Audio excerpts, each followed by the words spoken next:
G'day everybody and welcome to another episode of Let's Do Another Take.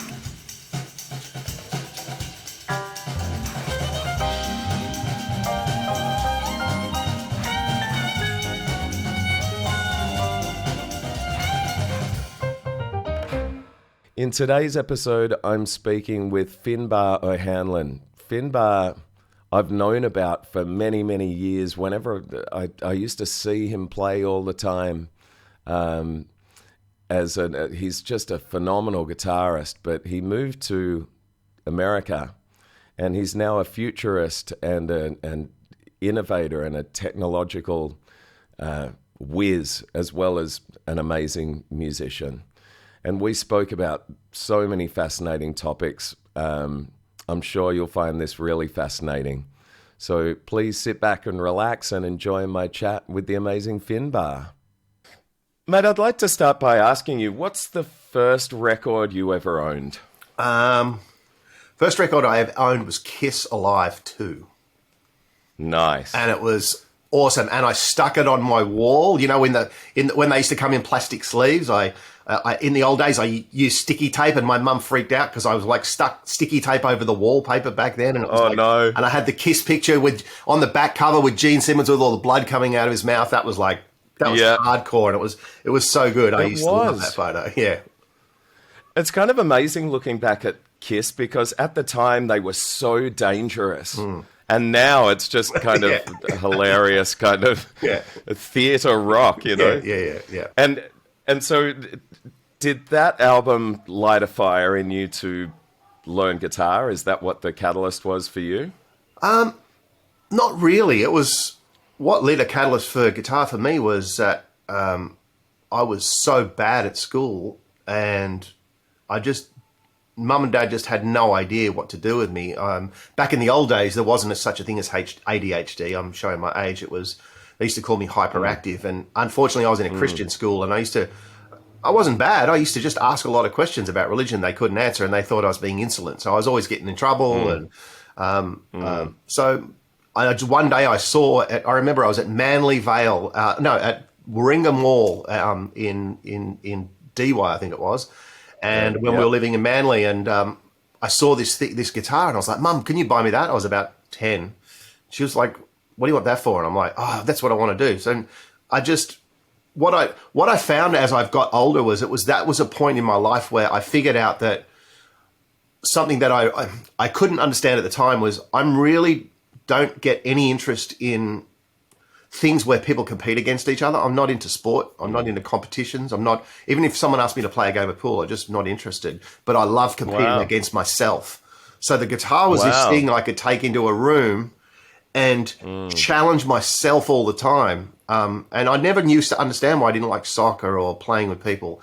And so the guitar was this thing, and I could just sit in my room and close the door, and no one could bother me, and I could get lost in a world of puzzles and notes and fingers and trying to decipher this incredible language that I had no idea what I was doing, and hearing notes. And so to me, it wasn't so much listening to a band, it was this entanglement of mystery and me putting things together. And it was sort of like a Rubik's Cube where I'd play my finger here and here. And back then, I didn't have a guitar teacher or anything like that. It was just, there wasn't really any tab books. It was just, my dad showed me one chord, I think it was. And I don't know. And I just really enjoyed that challenge, really.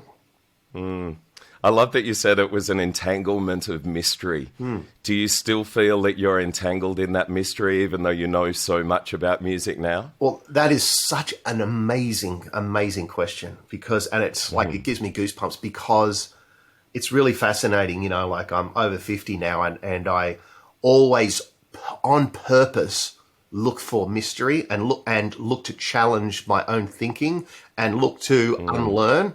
And so the reason I'm playing the war guitar, which, there's probably 20 people in the world that can play it, is because it's a mystery again. It's brand new, and no one really knows how. Well, there are a few people that know how to play it, and it's so complicated, but it's so beautiful, the sound. And so in a way, what I'm doing with the war guitar is going back to my childhood where I really don't know what I'm doing. Look, I did an album in LA with my friend from The Cure, Pearl Thompson. Pearl lived with me in my house in LA. I had a beautiful house in the hills with a studio in it. So we used to just go and sit in the studio all day and just write music. And it was fascinating working with Pearl because I've always been this super technical producer, you know, all the gear, analyze scopes, analyze this, phycoacoustics, you know, all that sort of stuff, phasing, all really complicated music. And he's totally the opposite. He's all about feel and inspiration. And I sat with him and I still remember, you know, Pearl had his little Schecter 335 white guitar and he played it. And I was thinking to myself, that just sounds so bad. And like, it's just, and he's like, no. He goes, just Finn, just record it. So I recorded it and it sounded, to me, my ears, it was like, oh, it sounds so bad. But then when I put the track around it, the guitar just came to life. It was that pure sound. And I was like, and so then me being Mr. Technical, I went and tried to analyze it. And I'm like, it's all out of time, but the out of time is what actually makes it, there's no phase cancellation happening and it's popping out. And the slight detuning of it is what's giving it that, and the nuances in the sloppiness becomes the character. And it was a great lesson for me to go, you know what? I'm just thinking about everything way too technical, you know? So there's... When was this? This was 2014, 15. Okay.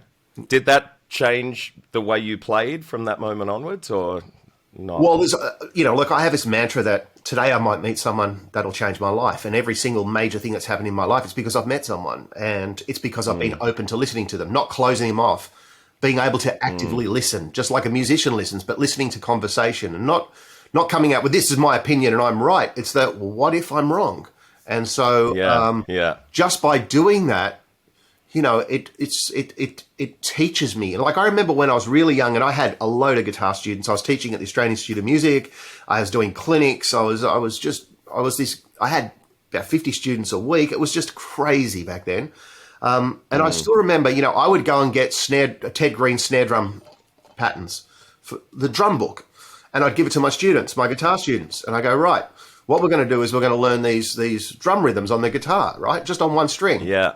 And I'd do things like single string orchestras. And, you know, like I would, when I was teaching kids tapping, because a lot of kids are like that Van Halen sort of tapping, and I'd be starting to teach them 8-finger tapping. And I'd be like, right, what we need to do is mimic, you know, Irish harps. And so we'd get the sound. So it's that being able to not go, I don't like that style of music. It's trying to question what is it in that style of music I don't like? Why is it rubbing me the wrong way? Rather than, oh no, I'm not into that. That's gay music, or I hate that. Is like, well, why do I hate that? You know. So I don't know if that's answering the question, but I'm always these things are always changing my life. They're because I'm purposely working very, very hard on being open to not being critical and closing anything off. And it's actually a really hard exercise to do. But by doing that, it cultivates so much in my ability to actively listen, to learn. You know, I was always fascinated as I was getting older in this concept of, I got to a level with my guitar playing where do I go from here? You know, I could sort of play most things. I could shred all this stuff. I could play all these different styles. I could do, you know, and it was like, well, and I got really bored. And, you know, it was this, we get to a level of expertise and we think that's really good. And then I started asking the question, well, why is that good? Why is it good to be an expert? And what I realized is when you get to an expert, you stop learning and you start teaching.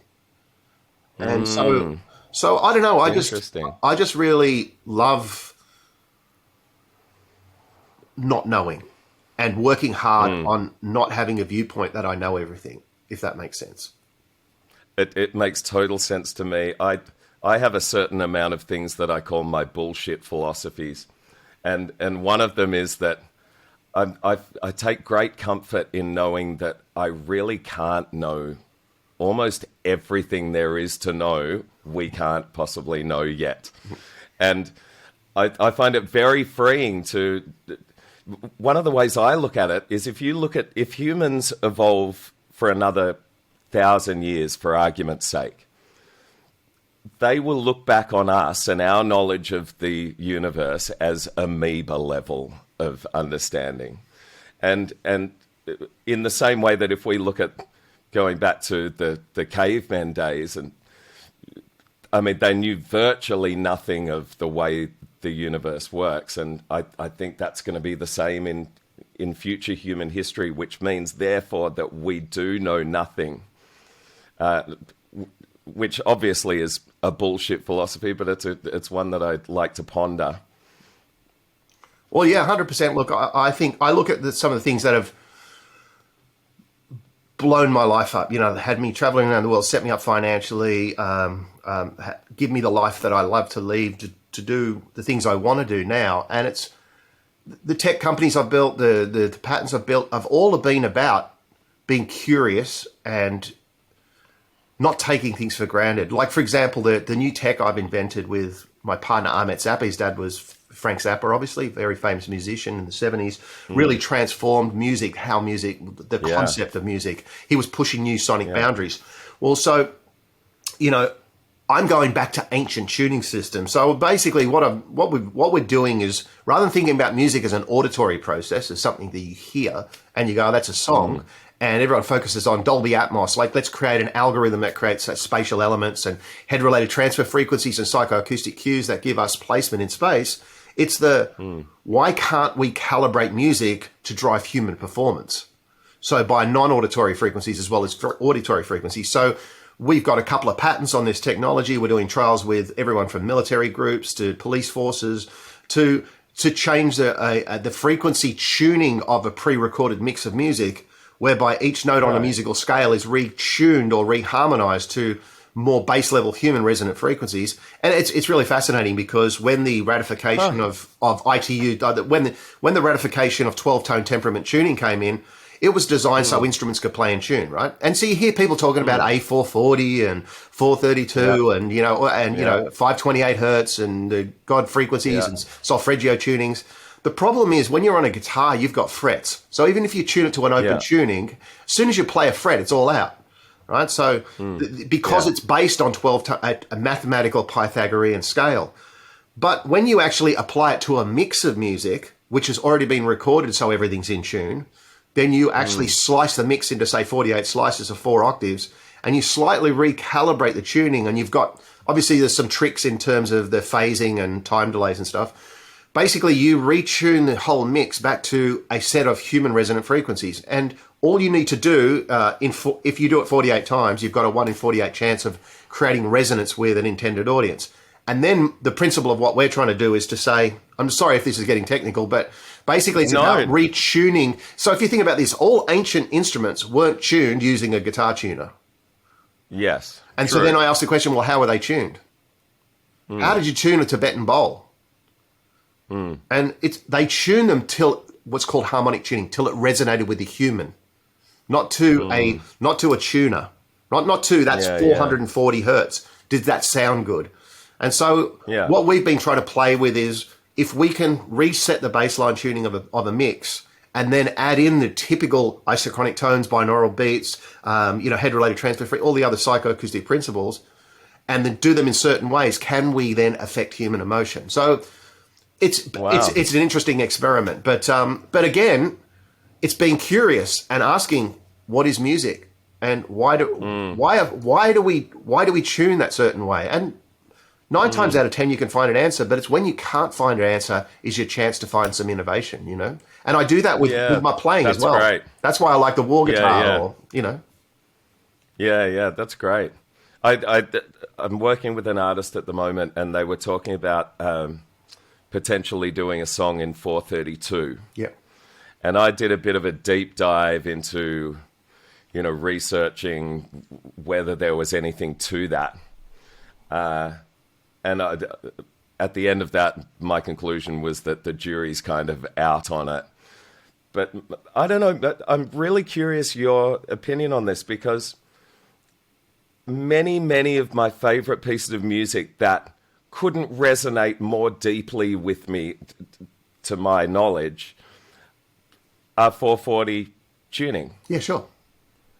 And so when people say, well, 440 isn't like the correct frequency for human vibration, I just think, well, so many, I could probably name 150 songs that were done in 440 that move me on levels that you can't. Okay, so let me give you an explanation of what's going on there. So there's a lot of misunderstanding when people make comments like that. So 440 is one note. It's A, Yeah. right? Yes. That's all it is. So 440 tuning isn't that it's all in 440 hertz. There's a whole heap of frequencies going on in that mix. It just means that the baseline reference of where all the notes are tuned to in a mathematical scale of Pythagorean tuning, fractional based on 12 notes, 12 tone temperaments, is 440 hertz.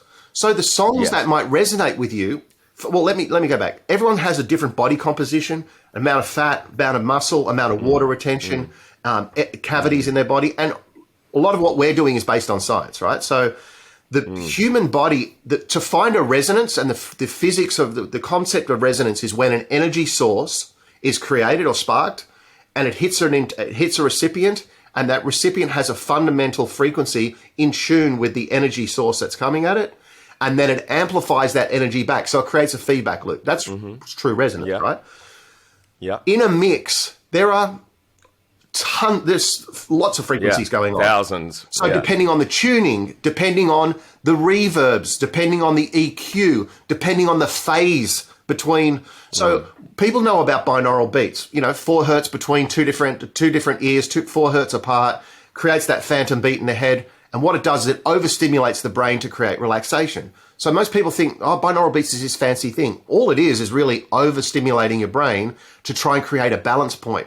And that process of overstimulation makes you forget about everything else. But the point about these two differentials can also happen in phasing, and it can happen at 1 kilohertz. So there's a lot of things going on in a mix that could be the things that are resonating with you because your body composition, the way whatever brainwave state you're at, which is the clock cycles, there's all of these sort of really complex mathematics going on in terms of how music resonates with you. One of the key things that a lot of people forget is the principle of entrainment, which is, as you would know, loops, a drum loop that goes on, an Indian rag. Explain that to me. Oh, okay, cool. So what's entrainment? Okay, so entrainment is a scientific principle of reclocking. And there's a lot of experiments that have happened where they put 20 grandfather clocks in a room and they let their grandfather clock spin, and they go out of the room, they come back in an hour, and they're all in sync with each other.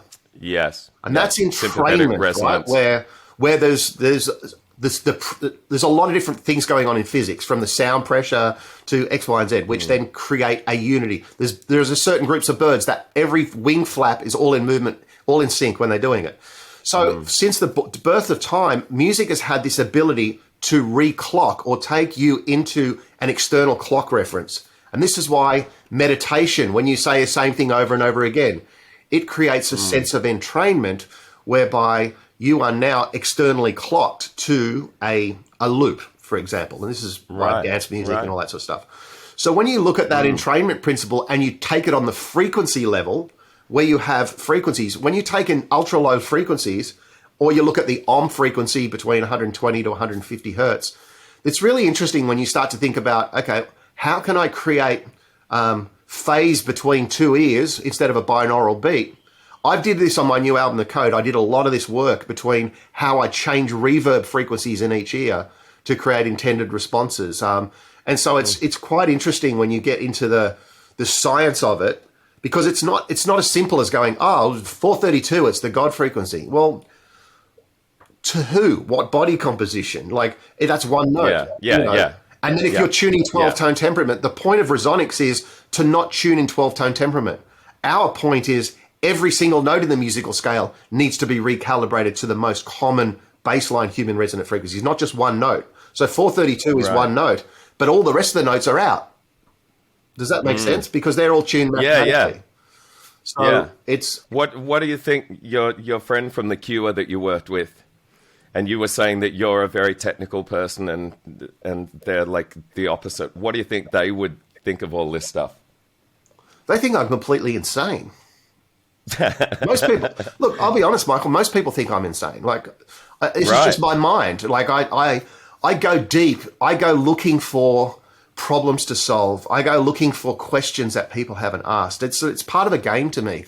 And that's amazing. But it's where you find innovations. And me being like that crazy person has been, it's got me to float one of my inventions on the Australian Stock Exchange. It's got me to build companies around the world. It's that, and it's not an easy journey. It's about the art of creativity and the processes around creativity.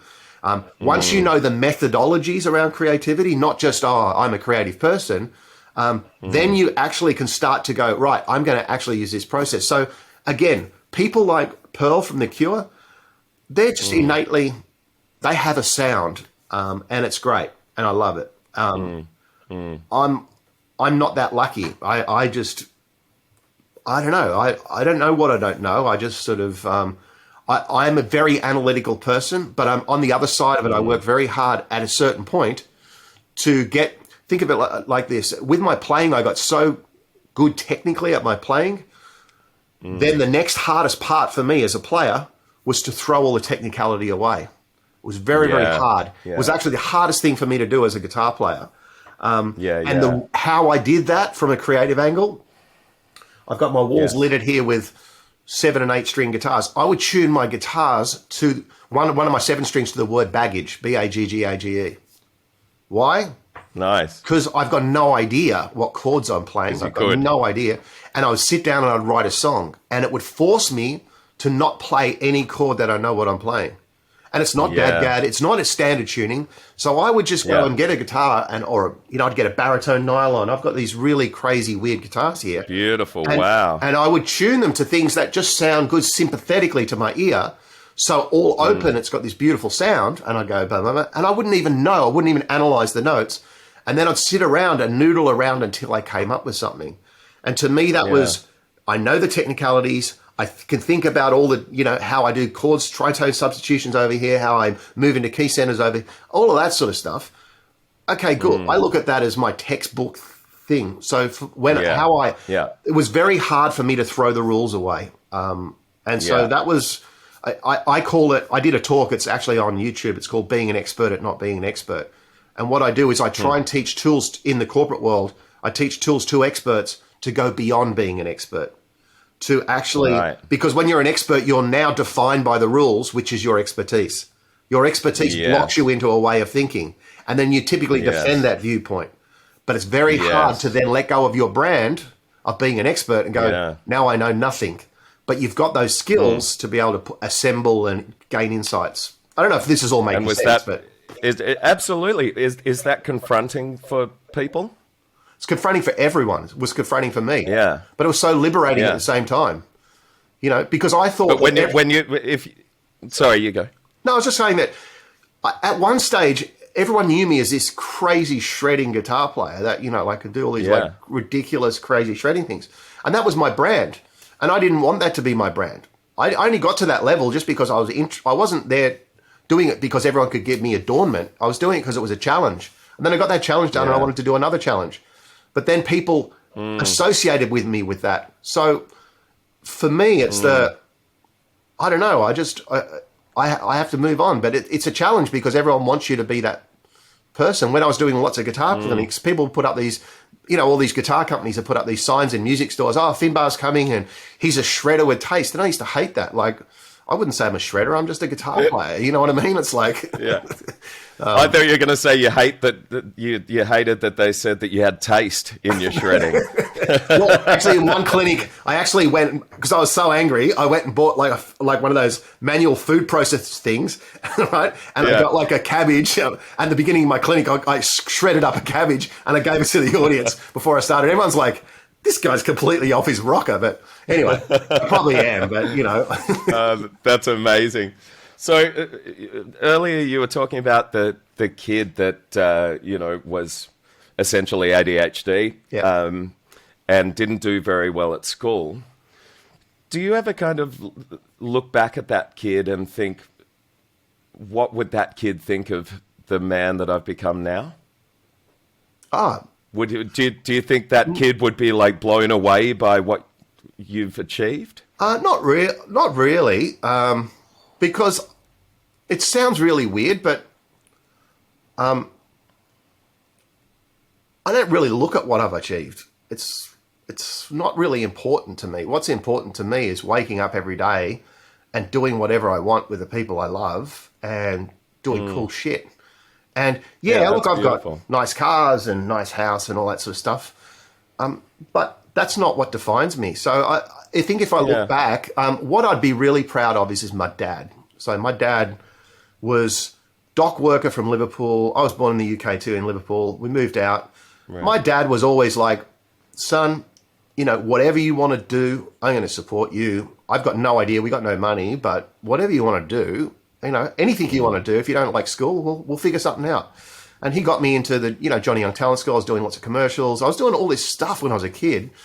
And as we got older, I was really lucky that before he passed to be able to sort of go, hey, Dad, I can afford to, take you on the Queen Elizabeth. I can do this. And to me, that was my proud bit. It was to tell my dad that I'm going to be okay. Yeah. When he passes on, your son's going to be okay. You've done a good job. You know what I mean? To me, that was... Yeah. That's what I look back and I go, that little boy, I always remember my dad giving me the encouragement. I was super lucky. A lot of kids don't have that encouragement. They're like me, but they don't have that parent thing. But my dad in particular was just so amazing to me. I look back and I go, I love the fact that I was at a Christian school and I used to get the strap.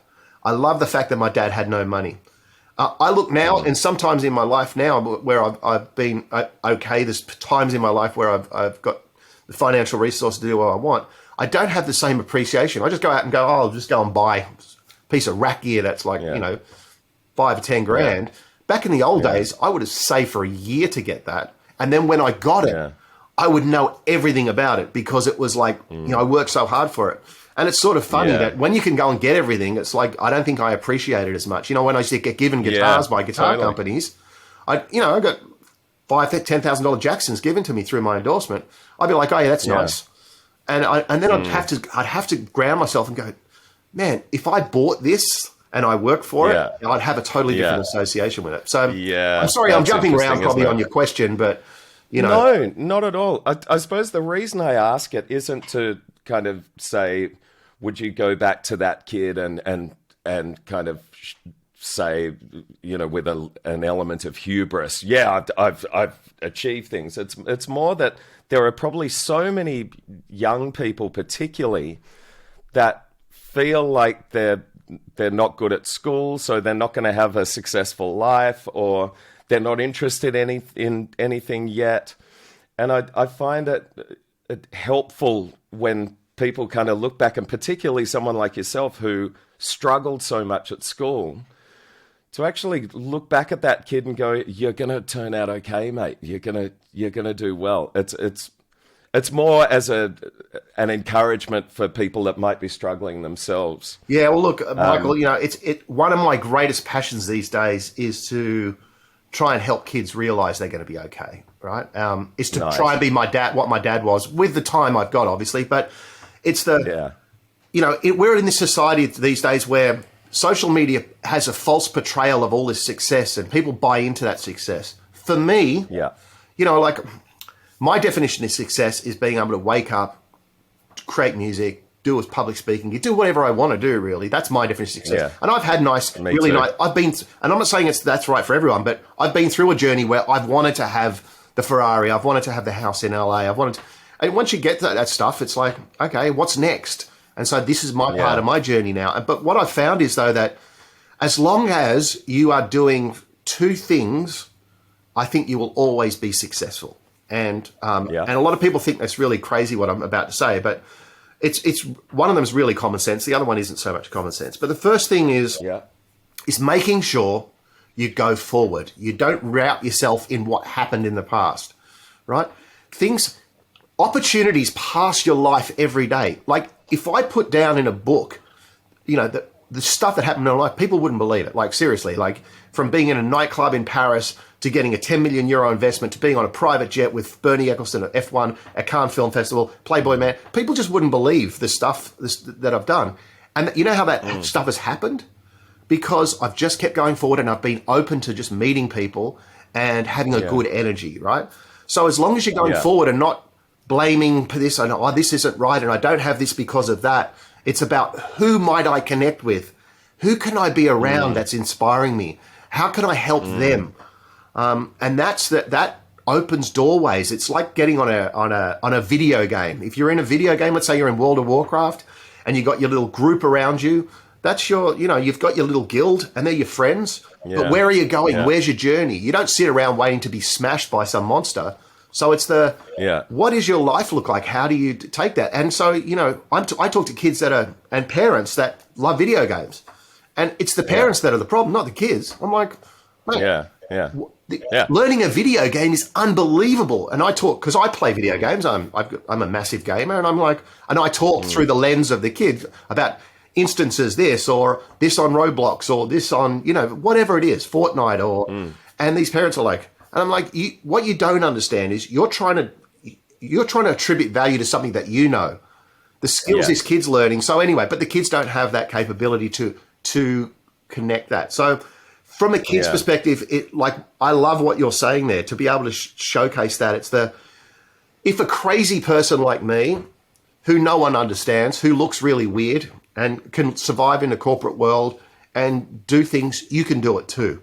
What you need to do first is you need to tap into what your passion is. And if you don't know, if you don't know what your job is and you can't find it, or I'm not really sure, go and explore. Become an explorer. I tell this to people my age, right? I say to people, people go, oh, look, I really don't know what, I'm depressed, or I'm lost. And I go, cool. Tell me the one thing you've done this week that you've never done in your life before. And they go, what do you mean? And I go, okay, well, tell me in the last 2 weeks, in the last 4 weeks. People become pigeonholed. They never explore. And because they never explore, they never experience anything new. So they get into this rut. And even if it's buying a new type of loaf of bread, just recognizing that you're purposely going out to do something new is part of the exploration, right? It's just, I don't know. That's great. And that's such a simple, I love the fact that when you say go and explore, it doesn't mean fly to the Himalayas. It can mean buy a new type of bread. 100%. It just do something different and expand your horizons. And people go, that's beautiful. Crazy, buying a loaf of bread. And I go, it's not buying a new loaf of bread. It's recognizing that you're going out of your way to try something new. Yes. Because it's like going to the gym. I completely understand. You don't go to the gym and lift 4,000 kilos. You work up to it. This is a process. Yeah. It's like taking the safety net away. By society, in my view, has been brought up to teach us to be good little servants and work in a job. Now, for the people that potentially listen to this podcast, they might not resonate with that. And what I'm saying, and what you're saying, Michael, I'm sure, is, well, that's okay. And the problem is, when you need to survive in that world, which is all built around these people, you need to, as a person, figure out where your passion is, and you need to explore. Because I'll tell you why. Once you've got a passion, the amount of times I could have given my tech companies away, the amount of times I could have given my practice or my guitar away, and that set me up for life, there was countless amounts of times. But because I was passionate about it, it wasn't a job. That's unreal. When you were saying there's two things that people should do, one is always be moving forward. Yep. What was the second one? Okay, so I'm glad you pulled this up. So this is what I tell a lot of people when I'm mentoring. So I go... And this is the one that you said won't make a lot make a lot of sense. And people don't believe me. I like it. And so I have to say to people before, because when I'm mentoring, especially even adults, people used to look at me in LA. I'm driving my nice Porsche. I got a big house in the hills. I got to hang out with all these rock stars. I'm doing all this stuff, right? And so they go, oh, I want your life. How do I have your life? And I go, okay. I go, I'm going to tell you, and it's only one thing you have to do to get my life, but you won't believe me. Yeah. And they would go, well, no, I'll believe you. I go, no, you won't believe me. I'm telling you, you won't believe me, because everyone I tell it to, they just don't believe it. They go, it's stupid what I'm saying. But they don't think about what I'm saying. Anyway, so I drag it out by getting them to go, I'm not going to, I really want to believe it. I go, here it is. One thing you need to do. You need to make sure every single person you meet, they leave with more than you take. I love that. I love everything about that. Now, and people go, oh, I don't get that. And I go, well, okay, let me say that. Imagine if it's all about you and you want this car and you want that. If you make sure everyone leaves with more than you take, what's going to happen? Everyone's going to want to be around you. Everyone's going to connect to you. Then you're going to get all the deals. Then you're going to get all the networks. Then you're the one that's going to get signed, because you're making sure that everyone else is getting fulfilled when they come to you. So if it's all about you, make it all about everyone else. I love that. Do you know what I mean? I'm genuinely shocked that people can't get that. Well, it blows because, you know, I don't know about you, Michael, but like I found the more you travel and the more you sort of be in different cultures, you start to just see how different people work. For me, it's such common sense, right? But it's a lot of people are like what they do is they go, oh yeah, cool, okay, and then they go away and then implement it. They go, oh yeah, that makes sense, but it doesn't make sense to them because they don't go and implement it, and then they come back to you like, you know what? Do you ever think to yourself, you know, 10 years down the track, they might be thinking of that statement and it might resonate with them and change their life at a later date? Yeah, everyone has to be like, I'm not the right person to say you have to do this now. I just plant a seed of knowledge, and there might be a time in your life when it might resonate. Right now, it might not, and if it does at that point in their life, then I'm really honoured that they've listened to that. But you know, one of the secrets I've learned in my life, because you probably guessed, I'm very analytical. My brain's very manic. Yes. Is that I work really, really hard on making the complex simple. That's probably my number one thing, right? And I talk about maths and psychoacoustics and all this sort of stuff. But at the end of the day, whether I'm in a corporate world or whether I'm in a musical world, I play around with these puzzles and I'm looking for new explorations. But at the end of the day, like if you listen to my new album, The Code, it's got a lot of technicality in it. But at the end of the day, it's very musical. It's beautiful, by the way. Oh, thanks, bud. Yeah. But if you want to analyze it, I wanted to write an album like the Da Vinci Code. I wanted to put hidden codes in it. I wanted to reveal some of the hidden codes, but I wanted to also not release some of the hidden codes so people can, because what I wanted to do by the outcome of that isn't promote my art, was to try and get people to actively listen again. Because my vision, my belief is that music's become a background to our life. It hasn't become something that inspires our life. It's just something on while we're watching TV or playing golf or playing PlayStation. It's not something that we sit down and it inspires us and takes us on journeys. So, you know, but yeah. So as a society in general, not society in general, you know, and we're all making algorithmic music we're like the McDonald's, and everyone's, not everyone, but a lot of people have the most mainstream music is the fast food, which is great. It's all consumed. It's put into everything from digital signage and that's to in-store shopping. That's fine. But if you look at restaurants, there are also really high-class restaurants. If you look, there's different levels, and I'm sure that happens in music, but all I was trying to do was to try and fuse science and art into my music the way I wanted to do it. And so, but yeah, look, I don't know, I'm sort of rambling here, but no, mate, please don't think that anything you're saying is anything less than fascinating, because it really is, and that's why I wanted to talk to you. Before we go on, I was wondering if you could give, mainly for our listeners and viewers, a quick elevator pitch of what you do, because you're a musician and a futurist and a technology leader. And could you sum it up real quickly so that then some of the other questions that I ask will make sense to people? Yeah, sure. So, well, first off, let me preface that by saying, my whole life, my passion has been to be indescribable. Right? So most people want to pigeonhole themselves, and I like not. But to answer your question, I have a number of facets. So think of it like a pentagon or something. In one side, I'm a musician, and I love writing music. I love collaborating with other artists, X, Y, and Z. On the other side, I coach people, big corporates, and all sorts of people on applied innovation and creativity. So I'm the Australian subject matter expert for the Human Capability Standards, which is all the future of work stuff.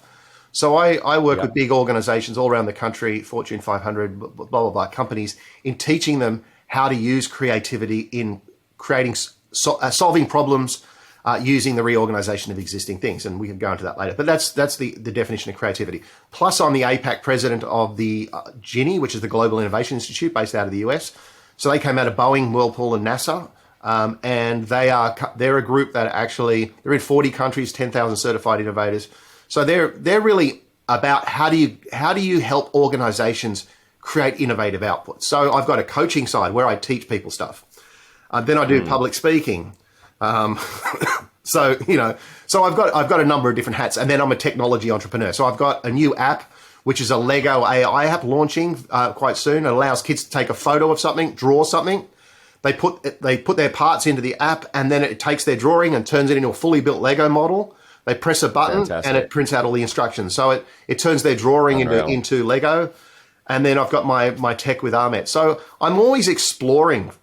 Before, when I said exploring, I'm exploring speaking. I'm exploring coaching. I'm just looking for ways that I can add value. And unfortunately, when people say, "What do you do?" I often say I learn and solve problems. But there's no real job for that. So I tend to tell people what I do, depending on. Like if you were a consultant in a big consulting firm or in a big organization, I would talk through one lens to you and say, this is what I do. Yeah. But in essence, I'm someone who uses creativity in everything. Yes. I love the exploration thing, and that's definitely going to be something that I'm going to take out of this moving forward. And I suppose I'm exploring this whole podcast thing. I've released 7 episodes, and this one will be coming out probably around episode 12 or something like that. And I look at, the numbers. There's not a lot of people checking it out yet. But I love it. And so I'll continue to explore it until I stop loving it. And so that's something that I'm definitely going to learn from. Okay, I'm going to go to a very big question for you. Yeah. Sorry, do you want to say something? Yeah, I wanted to ask you a question actually on that, because I'm really fascinated about that, because I think it's actually valuable to the audience. Is that sure? What I would like to ask you is what you've learned that you never learned before as you've done 7 podcasts. I mean, I've heard a bunch of great stories, but I've learned that I can buy a loaf of bread and change and explore on a micro level, and that the importance of that is to understand.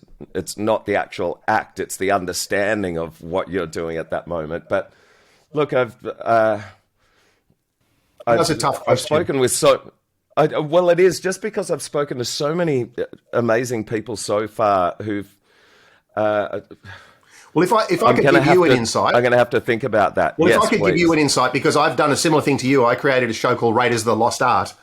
And, I started the war guitar, which there's really hardly any players in the world. So I created a podcast, and I got to interview the top people in the world, from King Crimson and they all came on my podcast. So I got to meet everyone, and I got to talk to them about the instrument. And then I got to be able to do private lessons with them and became friends with them. So what's amazing about this medium is it connects people in a way that it could never connect. You can get insights and you can create friendships in a way that you could never do that before. And so for people who are creatives, who feel like they're stuck at home, what you're doing and how you're interested, what I'm fascinated, and the reason I ask that question is because I always think about when I'm going on a journey, what are the things I'm learning here? Because if you just look at the numbers on your podcast, it might dissuade you from what you're doing.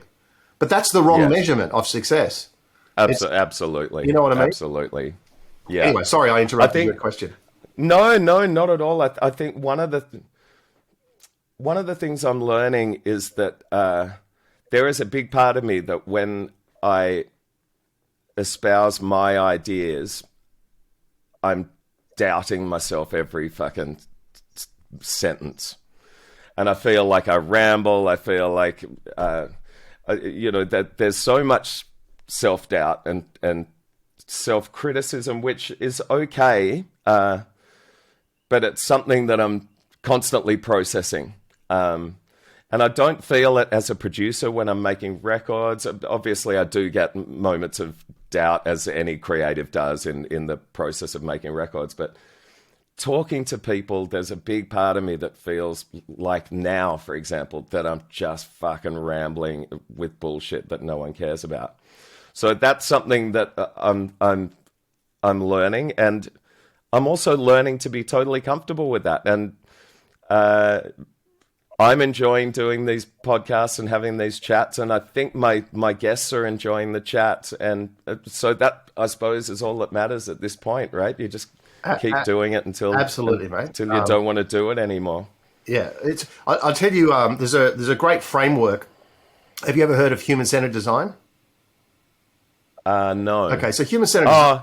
Well, it's part of design thinking. Yeah. Basically, it's a fundamental principle that puts the human at every center. But look, it's a little trick, which is great when you've got little lack of confidence in something. And by the way, I don't think you do. But a great way to overcome that in your own mind is to, before you put a viewpoint out there, is to put your viewpoint out there by asking someone a question about that viewpoint.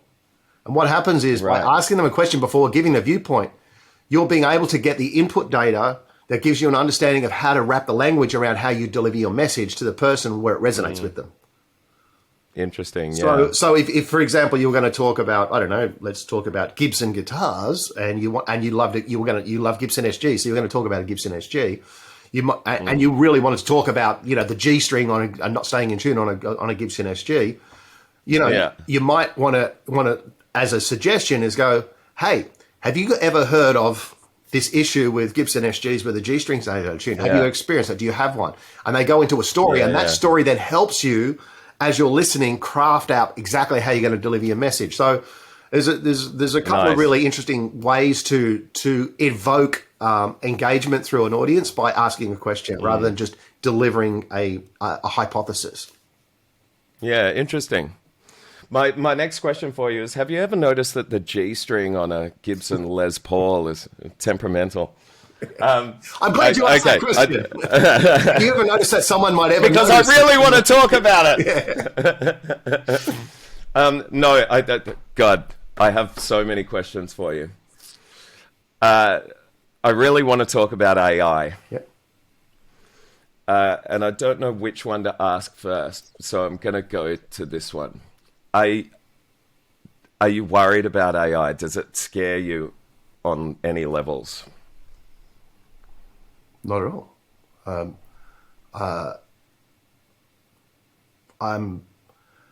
I understand why someone might be scared of AI. I understand it.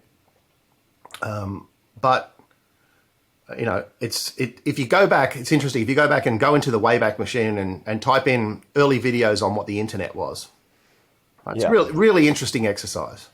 And you look at all these people fearful of the internet.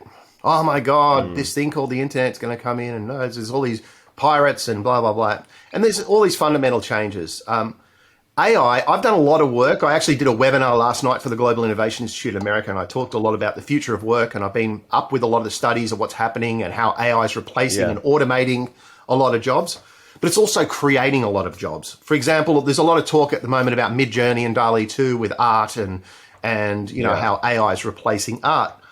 But what ends up happening is a different set of skills is born out of the advancement of technology. And so, AI is doing some incredible things. And yes, if you don't adapt, you will die or you will become less relevant. It's like graphic designers that didn't adopt Photoshop because they still want to work on plates and do typesetting. Yeah. Those people don't exist anymore. Right. And the younger audience would go, what's typesetting? What's Quiet Express? That's a joke, why would I use that? But they're in a different era, right? So, fortune. Go on. I suppose I should reframe the question a bit. I'm not talking about. I'm talking about its potential to destroy humanity. I'm talking about on that big ultimate level. If AI it's already in so many ways smarter than all humans ever combined. Once it really does its thing in the next kind of 50 years, is there a chance that it's going to turn around and say, you know what, we just don't need these humans anymure? Well, here's this is something that's discussed a lot, right? Yeah, well, so here's the way, and this is just the way I think about it. And I'll frame this I'll frame the answer by giving some context first, by explaining how I deal with conspiracy theorists. So I've got lots of friends in the US, and I used to sit in my house when I was in Venice, and people come in and they go, oh my God, blah, blah, blah, blah, and, this is happening and that's happening. And, so my response would be, I 100% believe you. And they'd go, what? I go, so what's the plan? I just go quiet. And they go, what do you mean? I go, what's the plan? And they go, what do you mean, what's the plan? I go, what's the plan? I go, because you're my friend, right? And they go, yeah. And I go, I know as a friend, you're not just going to come and tell me bad information. You've got a plan to how we're going to fix it. So what's the action? And they'll be like, and it would stump them. And so I don't get too scared about anything unless I know that here's the cause and here's a plan to address it. So I don't sit around worrying about anything. What I tend to do is I tend to work out how to fix things. I'm more of a solutionist than, and so it could be a problem statement. So if that was wrapped up in, here is a problem statement, I would then go and ask you to validate that that is a problem. So I don't know if that's a problem. It's a hypothesis of it might happen. It also might not happen. But what I need to do is I need to protect my own energy, which generates me cash and gives me the lifestyle I want, into putting that energy into things that I can actually create solutions for. So what I would be doing is if someone came to me saying, and I know it's just a question. So what I'm trying to do, Michael, is I'm just trying to give you an idea of how I think, right? Is that I don't get too caught up in worrying about things that might happen in the future unless I can potentially think of a way to solve it. Otherwise, I go and try and think about other things that I can solve because I spend too much energy worrying about things that are outside my control, if that makes sense. Oh, totally, because the world is mainly filled with people just worrying about it and not coming up with solutions. So thank God there are people like you. And, you know, I tend to be in your category, actually. I don't really dwell on things that I can't try and find a solution there's a lady called Brené Brown, and she had this great talk once, and she said, think of it this way. Every morning you wake up, you've got a tank full of petrol. And you decide where you're going to drive and what you're going to use that petrol on.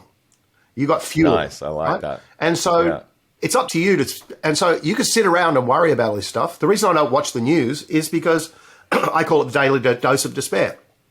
It's all drama. I used to do a thing where I'd go online every Friday and I'd look up YouTube headlines and I'd look at the word crisis and I'd find how many stories have the word crisis in them. And there's normally like 10 or 15 or something, all different. But it gives you an interesting snapshot. So for me, I've got to protect my energy. And the more people start to think about from a solution perspective, what can I positively impact? Can I action that information? It's at least for me anyway, I've got to protect my energy because I get sucked in. Yeah. And I go down these rabbit holes, and I don't want to go down the rabbit holes anymore because I'll end up 10 years later being down a rabbit hole and not having the life I want. Yeah. Okay, well, pretend I didn't ask that question, then don't think about it anymore. No. Remember how I said I had two questions that I was tossing up which one to ask first? Yeah. I clearly fucked that up and went the wrong way around. No, it's actually, I think it's a really, I think that's a really valuable question, to be honest. Look, I mean, it is. So in terms of AI, and specifically with music, just because most people that are consuming this podcast are interested in the musical side of things generally,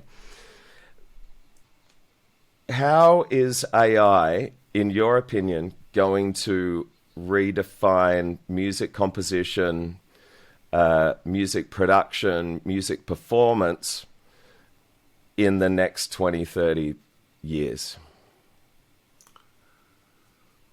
Well, I think music won't be what we think music is now. I think music will fracture and become in two camps. And one will be the McDonald's, the algorithmic stuff, which is all generated by AI.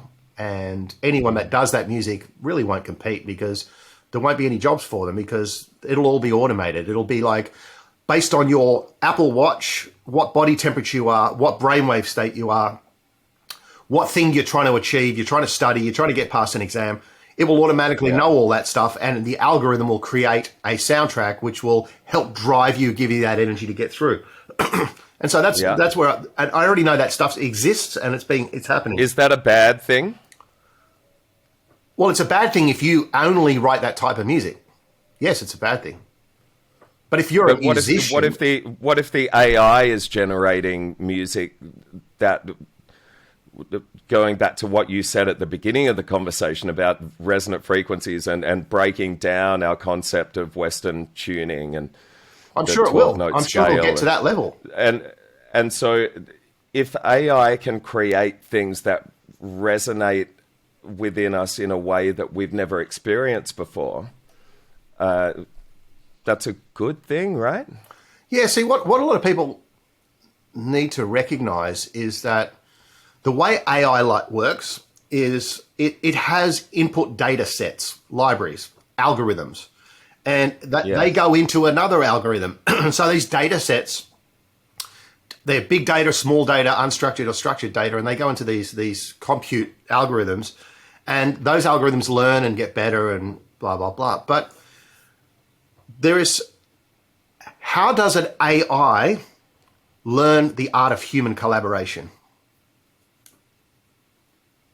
Yeah, I don't know yet. It can never do it, right? Because it requires two humans to collaborate with each other. How does a AI learn the art of empathy? Right? It can't. No algorithm written in it will on the fly be able to understand the dynamics of touch, sensation, smell, how the auditory process is creating, the feeling of love, the feeling of connection, going to a live venue and being in a crowd and feeling the energy of the stage, right?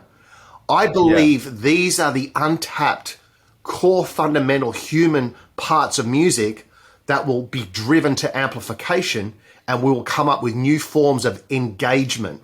Not music as, okay, here's my Nintendo soundtrack, blah, blah, blah.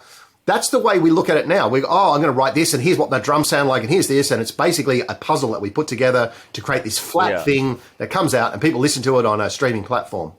But how do we figure out what impulse responses work? How do we use dynamic live inputs with two people in human capacity? All these things haven't been explored.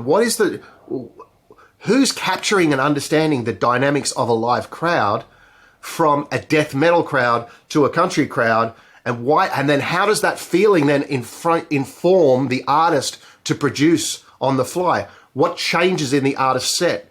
These are things that, and then how does that then inform AI algorithms? Because someone who can work that out the people that can work that out, their human capabilities around music are the ones that are going to really thrive in the future, because underneath those people will be a whole heap of machines that will be augmenting the things that, people will laugh, Michael, in 10 years' time saying, I had to run sidechain compression on a kick drum and I had to go and get a rack compressor and do that. People will go, what are you talking about?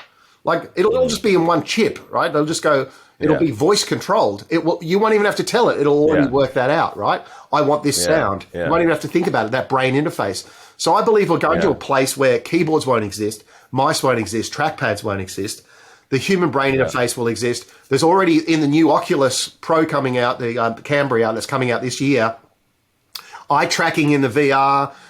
There's a whole heap of different things that are starting to evolve into the scene. And so I wouldn't be worried about it. What I'd be, if I was an artist, and I am, and I'm interested in creativity, I'd be trying to figure out what are the parts of music that are more human, and how might I learn that? Like, for example, what's happening with DALL-E 2 and Midjourney and all these new art algorithms is there is a new job description already coming up of the people that know how to write text for the AI, and they're called the keepers. Right. So these keepers, it's a new job position, the keepers, these are people that know how to write the right things to create the right art for the right specific thing, rather than just some random art that's spewed out. So these become the conductor, like the conductor of the orchestra, they're the conductor of AI, you know what I mean? And I think that'll happen in music as well.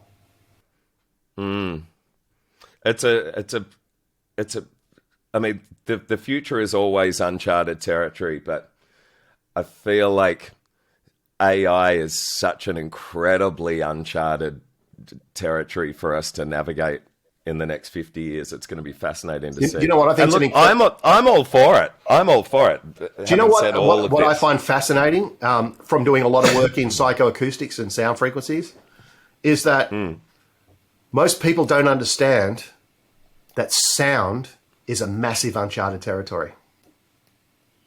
right? And yet all these people are in music, but they haven't gone to understand how music affects someone. What are the sound frequencies? How might you manipulate sound frequencies to drive human performance? How might you manipulate sound frequencies to help people with dementia? You know, like just coming up with an algorithm or a sound or a set of tunes or whatever to merge the health and wellness space with the music space is such a massive opportunity. You're talking about moving into the pharmaceutical industry. You're talking about the healthcare industry is rocketing through the roof. And so, but artists are still, how might I write a song for a game, for a video game? Or how might I write a song how might I get more plays on Spotify? It's like, dude, you know, like if you really want to try and think about creating value for someone else, why try and do exactly the same as someone else? You know? Absolutely. What should people know? And let's aim this conversation as much as we can at people that have a very, very basic understanding. What should people know about the blockchain and NFTs on musicians particularly? Okay, so on the most basic level, I want you to think of the blockchain as a train with carriages. And each carriage is a block. And as they're connected together, that's the chain. And so once you think of the blockchain as purely a notebook where you write something in, it says, I've done this. But when you write something in, it's put in the train carriage, and then it's instantly copied to every other train carriage. Right? So you've got a copy of what you've just done in every other train carriage. Yeah. That's the blockchain. So the blockchain is a number of blocks, carriages around the world that hold records of transactions. Right? And those records of transactions are, I sold this. But not just that you sold it, it's the history of every sale that you've ever done on that particular item. So when you resell it, it's incremented. It's like a logbook for a car. Okay? But as soon as it's recorded, it's then copied to other train carriages. Now, why did that come about? Because in the past, a bank or Visa card or whatever, there would be an intermediary that would hold all that data. Yeah. And they would charge interest, and you'd be paying all these fees for that company to do that. And if that got hacked, you could lose all your money. Yeah. With the blockchain, the value is the people that have got the carriages, you can have loads of them. If someone went to hack your transactions on one carriage, it would have all the other carriages would say that's out of sync, that's a fake transaction. So it actually guarantees the authenticity of the transaction. Now that might sound a bit strange, but what happens over time is it used to be more costly, but it's getting cheaper and cheaper. It's this ability to, now that you've got that record there, you can do these things called smart contracts. So why that's important is when we get into the NFT space, and so for those that don't really understand NFTs, think of it as, you know those baseball caps that you get, that you buy a baseball cap and it's got New York Mets on it? You can buy the baseball cap for $2, or you can buy the one for $20 that's got the gold seal on it that says, I'm the real baseball cap, the licensed merchandise. Yeah. NFTs are the same song, but wrapped up with a blockchain address, and the blockchain address is that gold stamp on the hat that says, I'm a real version of it. Yeah. That's in its most basic. You can do other things with it, but that's just, you said, for basic people, right? Now, what that does is it allows you to go to your fan base and say, I'm going to release 10 versions of this song, which is the real version of this song, not the digital copy you can get on Spotify.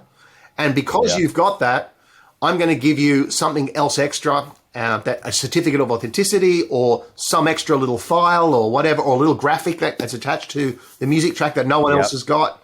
And that then becomes all wrapped up, which is the little badge, the serial number, or the gold stamp, the hat, and some other little bit of merchandise that's wrapped up in. So it's like a T-shirt with your soundtrack. It's a bit of merchandise. And you can limit how many of those go out. You can sell it based on that. Then you can also, with a smart contract, mean that if it's ever sold again, you can always make a commission on it. So someone else can sell it just like on eBay, but every time it's sold, your intellectual property comes back. So what it does for artists is it allows them to now really take control of their art. In the past, they'd have to have a record company and they'd have to deal with the distros and all that sort of stuff. Not that that doesn't change, because they still have long-standing relationships with major touring, marketing, all that sort of stuff. It gives artists a new chance to explore new dimensions in how they can create engagement with an audience. Remember that thing I said before is make sure someone leaves with more than you take? Unfortunately, I find a lot of artists are so, this is my art, man. This is my art. And how come no one will buy my music? And how do I find an audience? So they spend all this money trying to market rather than trying to think, what does my audience want? What research have I done? Who is my audience?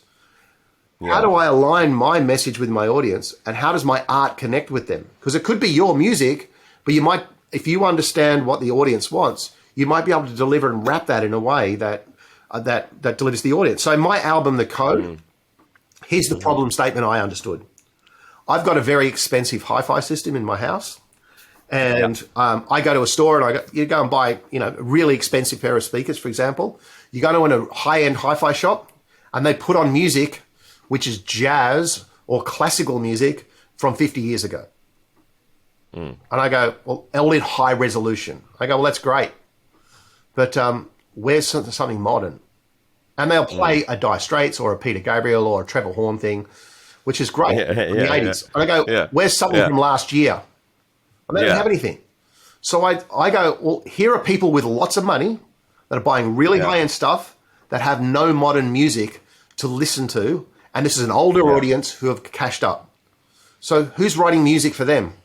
So I did a high-res version of The Code. I write this storybook about the hidden codes in it, like the Da Vinci Code.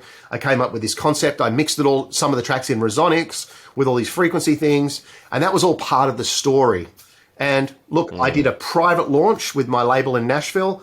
And I made about 3 times the production cost pre-launch before I even sold it. And my highest version of my album was $110. And what that came with, though, was not just my album, because it came with a film track. Instead of a soundtrack to a film, I created a film that supported the music. But beside that, I created all the guitar tab files for all the guitarists that want to learn my guitar solos. I created the stems. I created the backing tracks so they could play over it. So they got a whole package for $110, and they were about half of my sales were those $110 versions of my album, which no one really knows me. So it was quite fascinating. Yeah, that's unreal. I think NFTs and the blockchain are really going to revolutionize the way all of this stuff is done. And as you said before, take some of the power away from the traditional gatekeepers of the big record companies. And I think, Michael, though, if you look at the 50,000 songs being added to Spotify every day, if you look at that as a story, what artists need to think about is, what does the audience want? How can I make sure they leave with more than I take? What is it that they want, and how can I target my content? Who is my audience, and how do I make sure my music resonates with them? And sorry to ask what might seem like a very stupidly basic question, but how do people identify what their audience are and what they want? Okay, well, so there's a number of different ways you can do it. One is a lot of bands have influencers that have influenced them in. So it's about, okay, get all the band members. Who is your influence? Who's your influence? Who's your influence? Let's put that into a pot.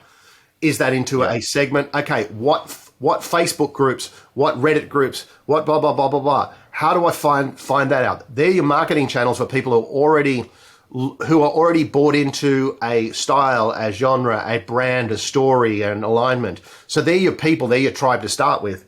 And then it's like, okay, so now I know that they're the people of my influences that might be a part of the bands. So if you look at the influences of all band members and you look at that through a lens of DNA, what is the band's DNA? The band's DNA is the influences of the band members that are coming together to write the songs. So, okay, what are those channels? And then starting to read what's in those channels. A lot of people don't do that. They just go and post on these channels. What are people saying? What can I learn from that audience? What tours are happening? Why are they happening? How can I connect over what you're doing, Michael? So a strategy could be, I'm going to go and build a podcast. I'm going to go and interview all the influencers of my band. Then I'm going to build a connection with them. And then when they're going on tour, I'm going to hit them up because now I've got a connection with them to see if I can do a second support or whatever. Because I'm talking to there's all sorts of really interesting, clever ways you can use media and commentary to make connections and to build a fan base or to build a connection that will amplify your voice to your audience. So all the people out there that are thinking, look, I could never get in contact with my influences, for example. So let's say me, I'm a massive Radiohead fan. They're my favorite band of all time.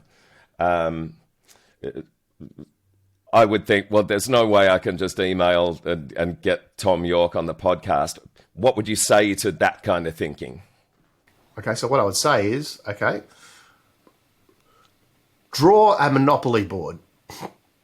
And on the start of that Monopoly board, draw you, and on the end of it, draw Tom. And I go, right, what are all the steps that I can figure out, and what are the different ways? Think of it like a labyrinth, a maze. What are the different ways I can get to him? So what interest does he have? Oh, he's into polo. He's into waterboat racing. Okay, which waterboat racing team is he in? Oh, this motorboat racing team. Who's the manager of that team? This guy's the manager of that team. Okay, what things does he like? Oh, he likes that. Oh, he's part of the Gibson Guitar Collectors Forum. Oh, is he on there? Go on LinkedIn. Yes, he's a member of that. I'm going to join that group. Now I'm connected to a guy that knows a guy that knows a guy who's connected through influence. So then over time, now I've built a relationship with him. Then you start to say, I've got a podcast and I'm really interested in that. And it's, oh, by the way, I know this guy. So it's thinking strategically, not how do I go to that guy? It's you've got to build the puzzle.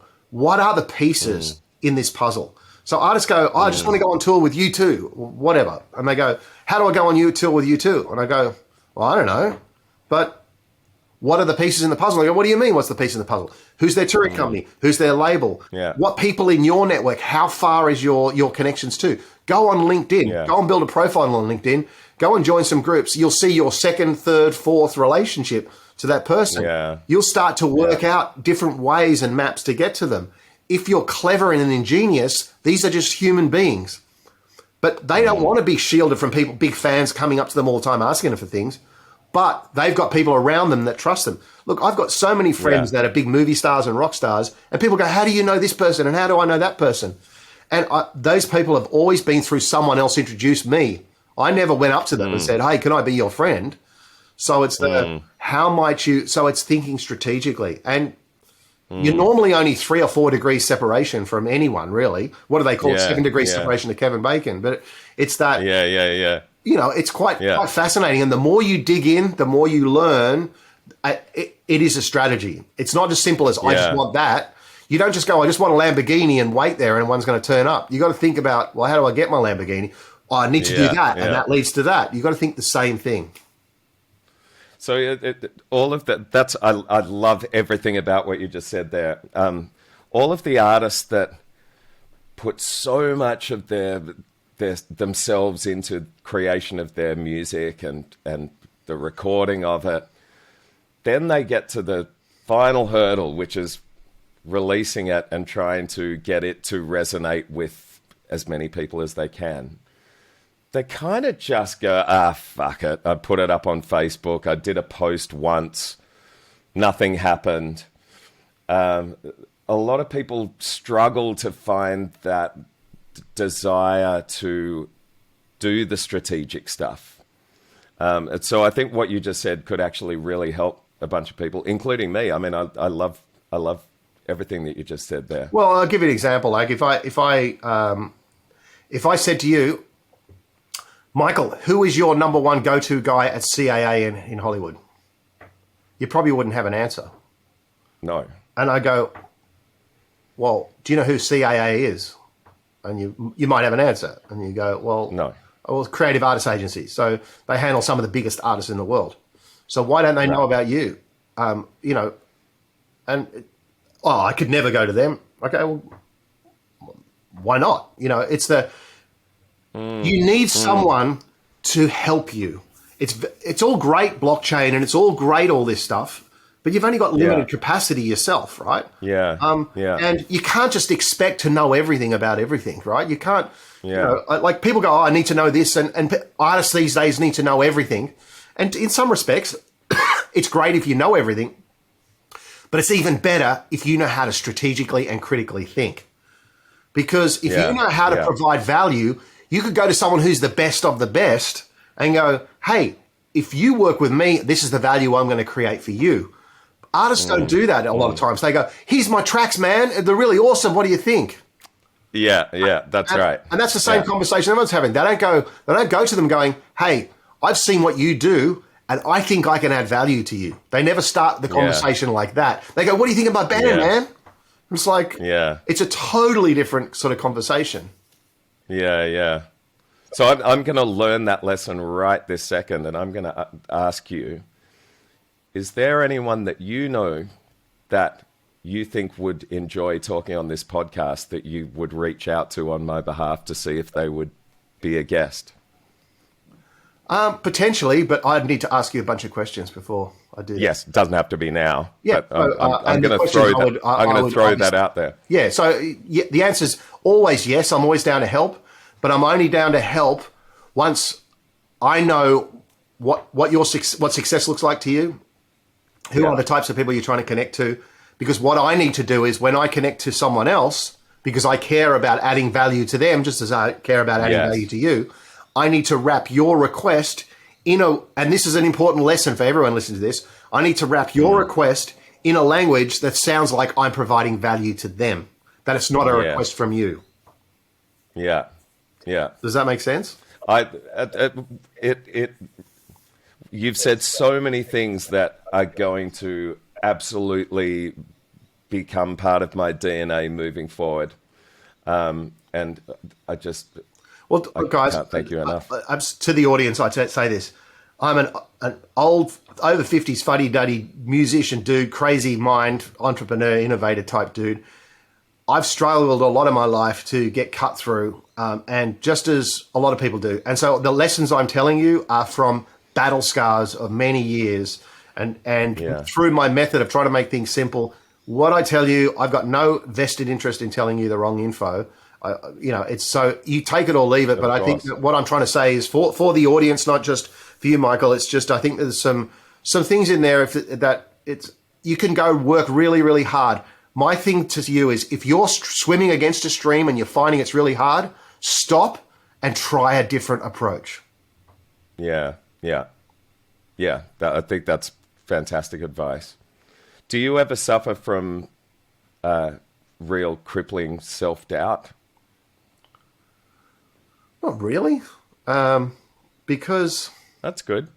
And the reason why is it's like, I think a long time ago, look, I've been criticized all my life. Look, you don't know what you're talking about. How could you build a tech company? You don't know this. So I realized that I'm not living my life for anyone else. I try and add value. I try and never hurt anyone. But I've also I can only impact the world if I can only start from a place where I'm strong. So, I take on board what people say when they're people that are very close to me who don't have a vested interest in telling me, So, look, the self-doubt I have is like, look, I got a short life to live. I got to make the most of it. I could sit around waiting for validation from someone else, or I could just keep pushing. And for me, it's just, I'll just keep pushing and I'll push and push until I find my tribe. 90% of people I talk to are going to think I'm crazy, I'm an idiot, but that's okay. They don't resonate with me. I've got to find the resonance of people. There is a tribe for me out there, and most of the people aren't my tribe, and that's okay. It's not a criticism of them. It's more that, but I'm not going to change my tribe to try and suit someone else's tribe. And so I can't have self-doubt because my self-doubt is normally because I'm trying to get approval or validation from someone who's not in my tribe. Yeah, that's fantastic. Do you have a sense that your best work is ahead of you?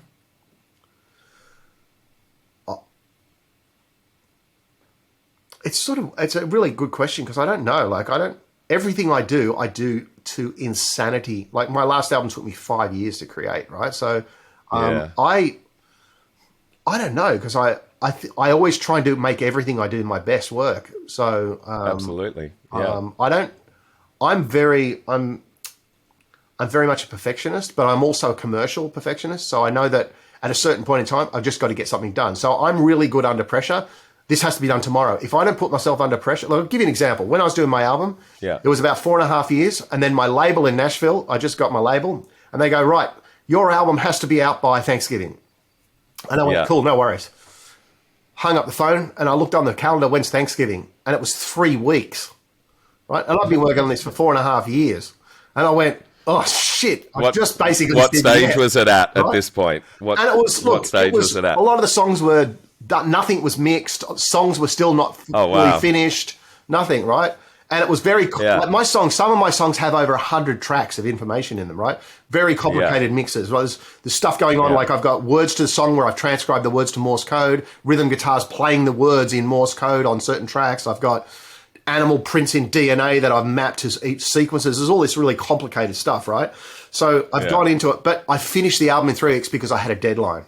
And so I'm good under pressure, but if you leave it to me, it's sort of, I can be too much of a perfectionist. So I've learnt myself that, my best work is a combination of me allowing me to be the perfectionist, but also having some constraints commercially about, normally from someone else saying this has to be done by a certain date. And it's funny, no matter how hard you try, it's really hard to impose your own deadlines on yourself. It generally needs that. And I find deadlines such a complex thing because on one hand, I find them really unhelpful. And on the other hand, I find them really motivating and helpful. And I'm constantly juggling up. And I suppose I've had an obsession recently with duality and the duality of almost everything in life that I don't know about you, Michael, but I've always found what I found fascinating is this is why I know I'll never be commercially anything with my music, is because it's not where I'm focused. But secondly, it's that I do something really what I think is stupid. Not stupid, but I did one of the things I've sold the most of with my music was when I created for Holden Special Vehicles a track of just car revving noises, and that was the track. There was nothing else in the track except car revving noises. Right? Yeah. And it was huge. And I'm like, and yet. Hold on, did you on guitar or how? No, how just did a you make... sampler, right? So I had an advertising agency where we had Holden Special Vehicles. They wanted a track for all their fans. So I got on my sampler, my emulator at the time, and I'm going, and that was the track, right? It took me about 2 seconds to write, right? And it was a huge hit. And I'm like going, oh my God, right? So I'll be writing these complex chord changes and light and shade and trying to drive this selection here and all that. Yeah. So at the end of the day, it's what resonates with people, and we're a complex species and a pretty amazing species. I remember hearing an anthropologist say once that human beings are actually really incredibly remarkable, and the fact that we can get together in very large cities of millions and millions of people, and generally everything's fine. We're not stealing from each other left, right, and center. We're not, we are genuinely good. We genuinely look after each other on very large community scales. And he said there's probably no other animals in the natural world that would do what we do and cooperate on the scale that we do. And one of the things he said is put 2 chimps in a room and they'll kill each other, within 5 minutes. But humans, somehow we follow not only written rules, but just millions of unwritten rules of how we should all just be good to each other. And I'm a big fan of human beings. How about you? Mate, absolutely. I sort of, I live between 2 worlds. I live very comfortably being an introvert, and I love very comfortably being an extrovert. I'm no good in the middle. So I'm no good at normal. So I'm a volcano and, a Buddhist temple. So, I love that, but I love mixing with people, but at the same time, I love going inside myself. So it's like, and this is where that gets that AI conversation. It's that, I can go and pull up Ozone or something and just go master my track, or I can play around with, all my really good tools and my gear and get it the way I want. And both give me a great result. And they both do a different type of job because I get a different type of satisfaction out of them. One is press a button, done, give it to a client. And so I don't think that AI is going to replace everything. I think humankind, I think what's going to happen, and I'm seeing this basically after COVID, is people are going to want to connect more. They're going to want to be friends more. They're going to want to collaborate more, purely because there's more AI around. And I think people are going to discover more human characteristics. And I think it's going to be beautiful for the world. So because people are going to value and treasure these things that we've taken for granted. And I think that value and treasure of these human principles is going to turn into something really beautiful. That's what I think. I hope you're right. I remember when social media first exploded around 2010-ish, and I remember thinking, this is going to bring everyone together. We're all going to see, no matter where we live in the world, that we have common fears and common loves, and it's really going to shrink the world, and it's going to be a really good thing for humanity. And on many levels it has been, but geez, it's been very, very fracturing. And so I got that one wrong, I reckon. I didn't picture how fucked it would be. Well, I don't know. If you look at a lot of my social media, I use social media because I've got connections all over the world. I make one post, they know what I'm doing. But also my posts, I don't criticize people in my posts. I don't talk about politics in my posts. I try and make sure my posts inspire people. I try and make my posts educate people. So I'm very conscious about what I put on social media. I also know the algorithms in the back end that are building my own profile about who I am and selling that data to data harvesting houses. Have built a profile about me, which is the type of profile I want them to build about me. So I'm about, I live make sure people leave with more than you take. I don't sit around and complain about some politician or the death of someone. Or I celebrate life. I celebrate, innovation and creativity. And what it does, it helps me have a positive attitude. If I had a negative attitude, I would keep burying myself and I'd be working from a negative headspace. And I found in my life, being in a negative headspace, opportunities pass you by. When you are positive, things come to you. That's absolutely beautiful. I feel like I can't possibly imagine how I could have given you more than I've taken from this conversation, because I've taken so much from this, and that's something I'm going to really focus on moving forward. And I think I do that inherently anyway, but it's always good to be able to label something and have a... There are so many things that you've been doing your whole life and you don't realize until someone puts it in a box and 100%. Explains it. And Michael, it's you don't have to achieve it. You just have to try to achieve it. Yes. By you trying to achieve, having the intent, it'll change. Yes. Trust me when I tell you. I've got no vested interest in telling you anything that's a lie. I believe. By doing that, you're going to have a much more positive attitude, more opportunities, more deals, more stuff, more networks. You'll have the most amazing life if you're positive and open. The more you spread and propagate stuff about, how I hate this and how I hate that, you'll find that you just it's not productive for your own life and it's not productive for those around you. So just the intent of trying to have that as a mantra will absolutely help amplify your own life. Yeah, absolutely. My friend, we could probably talk for many, many hours, and I hope we do talk again for many hours, because I've really loved your insights into all of this stuff, and I just thank you so much. It's been amazing. No worries. Well, look, if anyone's interested, they can check me out on LinkedIn.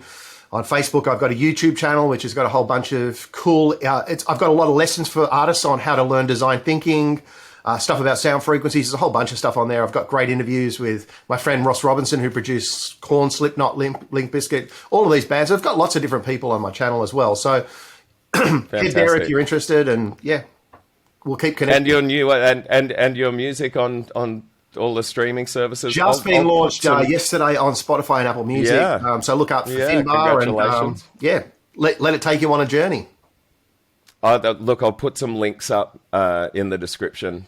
Thanks, buddy. Below here, whatever that is, and I'm sure that people will have got so much out of this podcast Thank you so much, my friend. It's Pleasure, been mate. Thank you. a joy, an honor, and a humbling lesson. It's been beautiful. Likewise, mate. And you did give me more than I take, so that you did a good job.